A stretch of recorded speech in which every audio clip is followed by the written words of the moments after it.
Hello and a very warm welcome to the channel. Now I've got another American Reacts video today. It is about geography. So if you subscribe for history, don't worry, there's plenty more of that coming, but I'm really on a roll with my USA stuff. I'm really enjoying it. So this is from the Infographics channel, which I think on my last video I described as a little channel, which is a little bit unfair because they've got one or two more subscribers than me, but we won't. It's quality rather than quantity, and you guys are the quality. So this is how big is the USA actually, which is a fascinating question. I know it's very big. I know it's the third biggest country in the world.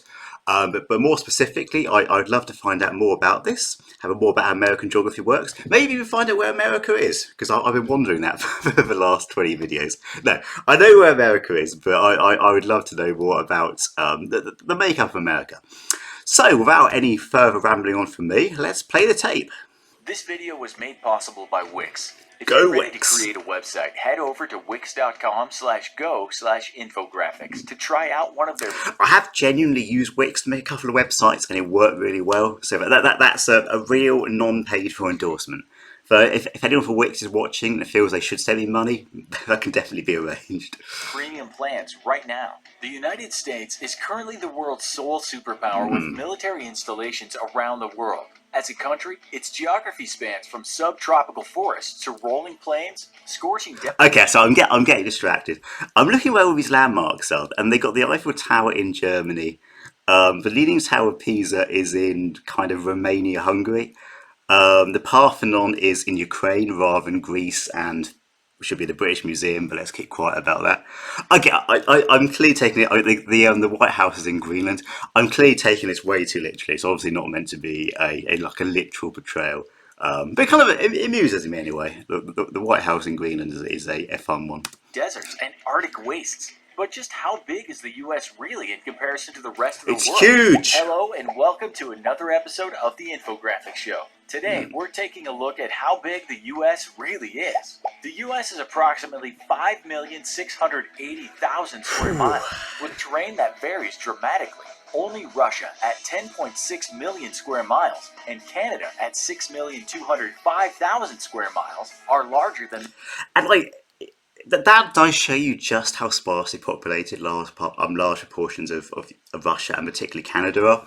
So Canada is a slightly bigger country than America, only slightly, but it has 45 million people, something like that, and the United States has 350 million.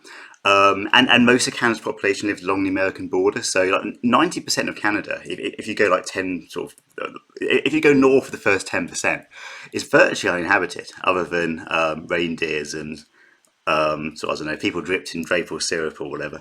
But it's kind of it brings home just how sparsely, because a lot of the United States is sparsely populated, but Canada and Russia really pushed the boat out. In the U.S., its three biggest states, Alaska at 663,000 square miles, Texas... I mean, so to be clear, I don't know the exact numbers, but that must be 6 to 8 times bigger than the UK, Alaska, and that's literally just one state out of 50. I mean, it's sometimes hard for Europeans to comprehend just how big America is, and that brings it home. It's at 270,000 square miles, and California at 160,000 square miles. Combined would be the 17th largest nation in the world, immediately after Sudan at 1.15 million square miles, and right before Libya at 1 million square miles. In total, the U.S. is larger than the 107 smallest countries in the world combined. With about 327 million people, the United...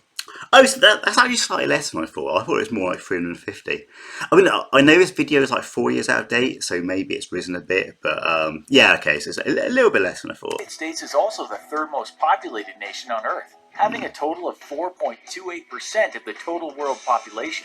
With a net yearly migration rate of approximately 900,000 people, the U.S. is by far the one place the rest of the world wants to live, with Germany coming in second at 350,000 migrants, and Turkey in third with 325,000 migrants. In the U.S. I mean, honestly, that downplays how attractive the United States is.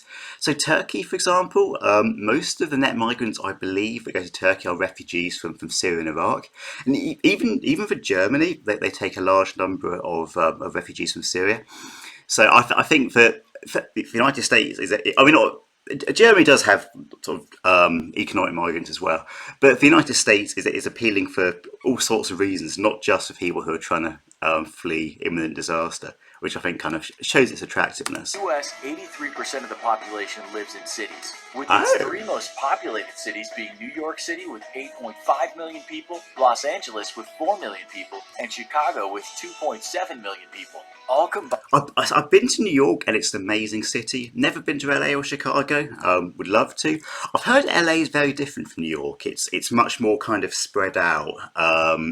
It doesn't have a sort of central Manhattan district, but I don't know. I've never been. If you're from LA or you're from New York, perhaps you could comment below. Tell me if the two cities are alike or very different. Combined, the population of the U.S.'s three biggest cities is equal to the population of Chad, with 14.5 million people. Chad. Just these three cities alone are also more populated than Cuba, with 11.5 million people, Belgium with 11.3 million people, and Greece with 11.2 million people. When counting the greater metropolitan area, I mean, it's interesting. So, obviously, I'm always making the comparison with the UK. But whilst America does have these individually very powerful cities, it doesn't have anything like the same dominance that London does within the UK. I mean, London has a bigger population than Scotland and Wales combined, which is just crazy. I mean, London is essentially the UK's political capital, its cultural capital, and its economic capital.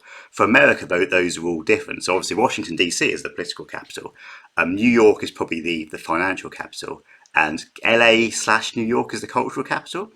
So I think France is a lot more like the UK in having a very, very powerful central capital city. In America, it's a lot more kind of diffused amongst, and I mean, same with like Canada and Australia. It's a lot more diffused around the country. New York City is the 10th largest city in the world, with a Nice. total population of 18.6 million people, just behind Cairo with 18.8 million people, and just ahead of Dhaka with 17.6 million people. This would make the greater New York City area the 63rd largest country in the world, just ahead of Syria with 18 million people. That's so more people live in New York or Greater New York than Syria, an entire country, and not a tiny country. That's nuts. U.S. is the world's largest economy, with a gross domestic product of $20.4 trillion, or 23.3% of the total global economy. So you can see just how rich America is. So it's got what four point something percent of the world's 4.5% of the world's population, 23% of the global economy. That is it shows you just how wealthy America is on average. Obviously, I know there are plenty of exceptions. China is just behind the U.S. at $14 trillion and 16.1% of the total global economy. When measured by purchasing power parity, or the price of goods and services versus individual incomes, the U.S. comes at number 2 to China, whose GDP PPP is $25.2 trillion. This means that while the Chinese economy is about 30% smaller than the U.S.'s, Chinese individuals have on average 20% greater purchasing power in their own country. The three biggest economies within the U.S. states are California with a GDP of $2.6 trillion, Texas with a GDP of $1.6 trillion, and New York with a GDP of $1.5 trillion. So, I mean, California alone has a bigger economy than the entire United Kingdom. I think if California was an independent state, it would be something like the fifth or sixth biggest country in the world. I'm sorry, the fifth or sixth biggest economy in the world. I mean, obviously, there's so much. You think of all the massive companies which are based in California, and there's so much happening in that state. But it's still crazy that like this one American state, if it was an independent country, would be bigger than like far bigger than Spain or Italy, bigger than the UK. It's kind of crazy. Altogether, these three states would be the world's third largest economy, just ahead of Japan with a GDP of $5 trillion. California's economy alone is as big as the United Kingdom. Yes, I knew it. Texas is as big as Canada's, and New York's is as big as South Korea. I think it's actually bigger. And I think Texas is bigger than Canada as well. So yeah, that really shows the economic might of America. The United States also has the best equipped military in the world, though it's Okay. only the third largest at 1,282,000 active duty personnel. Ahead of it are India with 1.4 million active duty personnel and China with 2.1 million active duty personnel. So that means one in every 325 Americans is in the military. Does that sound right? I mean, it sounds plausible. I'm pretty sure in Western Europe you don't have anything like that at that kind of level. I mean, outside of Britain and France, most of Western Europe is not very military at all. The kind of the martial culture has been removed from after the Second World War. But yeah, so that's very interesting. The US spends over $610 billion on its military every year, or 3.1% of its total GDP, 35% of the world's total military expenditure, and more than the next 9 Ha! nations combined. Just behind it, Next 9 nations combined. My God, that might have changed now because say this is an old video, but it shows that America isn't just the most powerful country in the world, and indeed the most powerful country in human history. It's the most powerful country in the world by quite a big margin. And like it's not like America could, in terms of conventional warfare capabilities, if you leave nukes out of it. And America should be in a position to fight like not just the next 2 world powers, but the next 4 if you just turn in terms of what they actually start with, obviously in an actual war, all these countries would invest more and train up far more people. But the American military dominance is especially like what it was a decade ago is nuts. are China with $150 billion in expenditures and Saudi Arabia with $76 billion in expenditures. The United States also has the most military bases in the most foreign countries in the world, with approximately 800 military installations in 80 countries, possibly more military bases in more foreign lands than any nation or empire in history. So what's really, so this is why sometimes people think of America as an empire. And you have kind of the idea of this being or the 20th century being the American century, or Pax Americana. After the 19th century was the British century, Pax Britannia, and so on. And some people thinking that the 21st century will be the Chinese century. But what is really interesting is that other countries want these bases. I mean, I'm sure the US twists a few arms, but these are not like foreign occupations. These are other countries seeing a benefit to having American troops. Obviously, usually that benefit being protection. Which is why, for me, the empire analogy kind of falls down a bit. It's not really an empire, or if it is, it's much more an empire by consent. I mean, certainly lots of European countries like having American military bases, basically to protect against Russia. But it is very impressive. The cost of maintaining these bases alone is about $156 billion, more than China spends on its entire military. On the civilian Wow. side, the U.S. has the world's third largest police force, with 913,000 total police officers, placing it just behind India at number 1 with 1.9 million police officers, and China with 1.6 million police officers. But if you do that on a per capita basis, I'm trying to do the maths, but I can't. If you do it on a per capita basis, that will mean the US will be way ahead of India or China. In the realm of healthcare, the U.S. is the most expensive nation on Earth, with a health expenditure per capita of $10,350, placing it ahead of Switzerland at $7,900 and Germany at $5,550.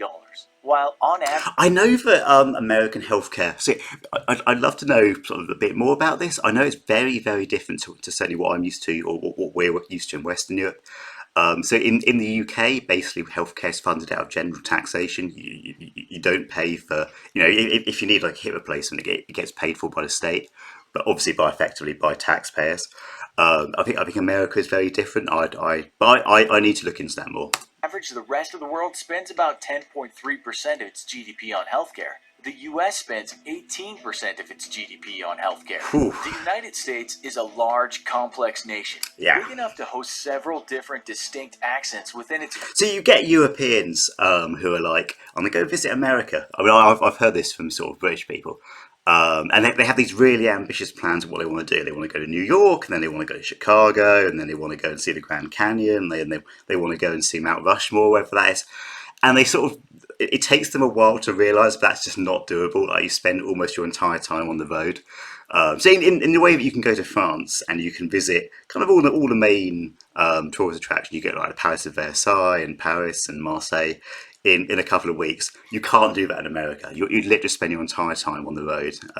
It's not a country you could even cover its highlights in like a 2 week trip.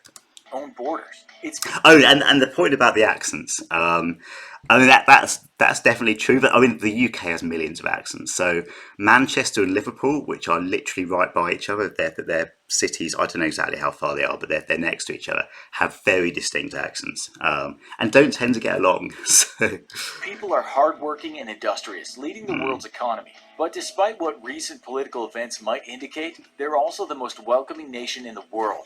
With 3 times the number of cool. immigrants, the nation's in either the number 2 or number 3 spot in a global comparison. The US isn't the only welcoming place in the world.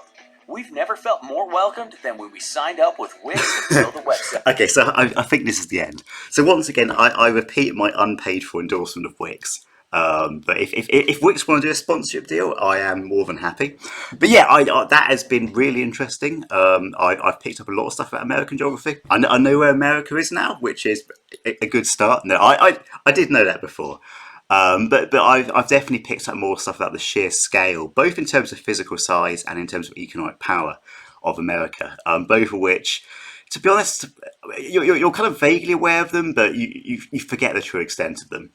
But anyway, I hope you've enjoyed this. I hope you found this interesting. Please do like, comment, subscribe, all the good YouTuber stuff, and I hope to see you for the next video. Thank you.